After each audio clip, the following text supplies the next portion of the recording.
Quand l'homme des origines, depuis les plus anciennes sociétés jusqu'à la fin du Moyen-Âge, quand l'homme se considérait par rapport à la société, il était toujours partie intégrante de cette société.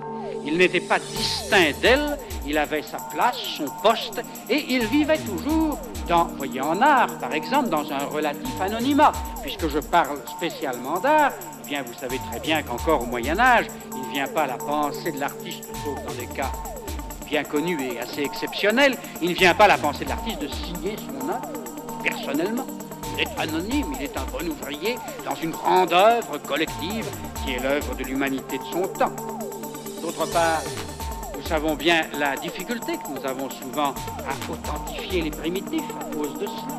Le maître de la Pietà d'Avignon, le maître de Moulins, nous n'arrivons pas à les préciser à cause de cet anonymat. Et dans toutes les sociétés anciennes depuis l'origine, l'homme baigne dans le social, qui prend souvent d'ailleurs la forme religieuse, le côté religieux étant, depuis les origines de l'homme, presque indissoluble du côté social et évoluant avec lui. Donc, l'homme, jusqu'à la fin du Moyen-Âge, malgré la première grande ébauche que la Grèce avait lancée dans la direction de l'individu et de la reconnaissance et du déploiement de l'individu, l'homme restait encore un être profondément collectif.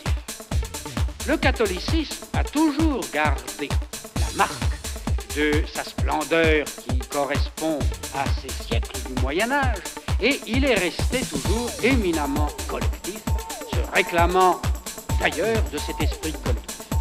Et c'est ainsi que Claudel, parlant de Rubens, qui est encore un flamand, lui, et un flamand catholique, et un flamand de la contre-réforme, dont l'œuvre a ce caractère si puissamment générique et collectif, Claudel pouvait dire de Rubens, c'est avec son œuvre tout entière que nous prierons Dieu. Et Claudel expliquait, car le protestant prie seul, mais le catholique prie dans la communauté de l'Église. Eh bien, cette phrase me paraît excellemment traduire, du point de vue qui nous intéresse, ce qu'une civilisation protestante peut favoriser à côté d'une civilisation catholique, comme nous le voyons entre Rembrandt, qui est déjà un puissant individualiste, et Rubens, qui déroute d'ailleurs l'homme moderne souvent par ses caractères encore si humanistes et collectifs. Si nous voulions en effet opposer à ce texte de la communion de l'Église, l'Église ecclesia, l'assemblée, le terme même est collectivité, nous voulions opposer une vieille phrase huguenote qui est bien connue des provinces du sud-ouest de la France en particulier, c'est cette formule, un protestant est pape, sa Bible à la main. Bien, voilà l'opposition. Il faut donc bien voir que la grande révolution accomplie au XVIe siècle, au moment où l'individualisme prenait son essor, c'est que, en face d'une religion qui intégrait l'individu dans la prière collective, dans la communion et dans des cultes dont tout exalte l'unanimisme de la foule qui est dans la cathédrale, par l'encens, par les orgues, par la pompe même des cérémonies. Le protestant, au contraire, met l'individu dans sa nudité et dans sa solitude et dans sa responsabilité individuelle. Car le catholique prie en latin, le protestant lit traduit dans sa langue. Par conséquent, il a bien un contact direct, individuel, avec les textes sacrés. Contact qui est ou unitaire ou familial. C'est la Bible du foyer, c'est la Bible de l'homme seul. Mais il est en face de sa Bible. Et les problèmes se posent à lui dans sa solitude et dans sa responsabilité. Et c'est ainsi que le protestantisme a favorisé et en partie créé le grand mouvement qui va aboutir à notre civilisation, qui est la notion d'originalité, qui pour nous est la base même de l'art et de la valeur créatrice en littérature ou dans n'importe quel domaine, est une notion inintelligible pour l'homme antérieur au XVIe siècle. Il n'y avait pas de mérite à être original. Et pourquoi encore nous avons tant de mal à comprendre même, quand nous faisons nos études, ce que l'on appelle les plagiats de Molière ou de Corneille. Mais pour un homme du XVIIe siècle, baigné de collectivité, il n'y avait pas ce culte de l'originalité à tout prix de l'individu qui ne doit rien qu'à lui-même, comme vous le voyez dans toutes les préfaces d'exposition. civilisation, nous savons tous à lire les préfaces des critiques que jamais un peintre ne doit rien à qui que ce soit. Vous n'avez qu'à consulter les préfaces de toutes les expositions, vous retirerez de leur lecture cette forte certitude, car je n'ai jamais vu un peintre accepter aujourd'hui de dire qu'il doit quelque chose à un grand maître. Et quand vous dites, il y a flatteusement, pensant être agréable à un artiste, vous dites, hé hé, tout de même ça me rappelle quelque chose de Rembrandt, votre tableau. Vous pensez qu'il va se confondre dans un sourire gracieux, vous le voyez se renfrogner immédiatement et vous dire, Rembrandt, je n'ai presque jamais vu de cette œuvre.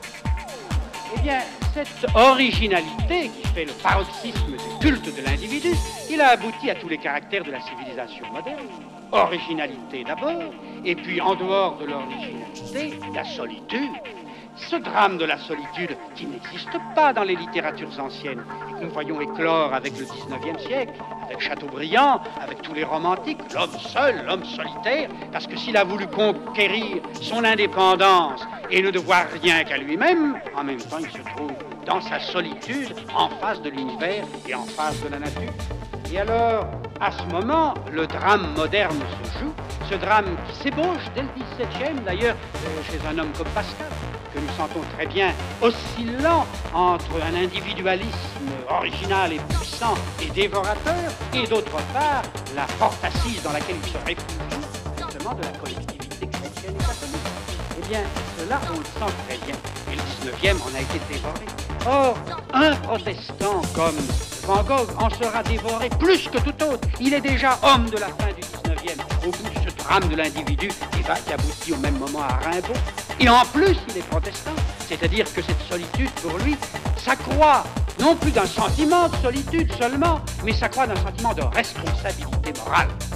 Car voilà ce que le protestant a. C'est que si le protestantisme a développé le sentiment individuel, il a développé parallèlement par moralité le scrupule du sentiment individuel. Il a favorisé le moi, mais favorisant le moi, il a bien compris le danger moral, et il a accru parallèlement le scrupule du moi, la conscience rigoureuse qui s'inquiète de ce moi, qui n'a plus d'autre contrôle que lui-même et sa conscience morale qui sera donc d'autant plus aux aguets, d'autant plus implacable à l'égard de soi.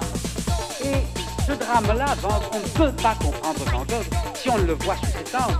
Van Gogh, vivant dans un milieu de pasteurs protestants, de fils, descendants, d'aïeux pasteurs, Van Gogh sera au cœur de ce problème et il sera encore déchiré, j'ai dit tout à l'heure, sous un aspect moderne, en plus du déchirement du problème général de l'homme, déchiré sous un aspect moderne, en ce sens que précisément, il sera au maximum de l'exaltation du moi et en même temps il sera au maximum du scrupule du moi.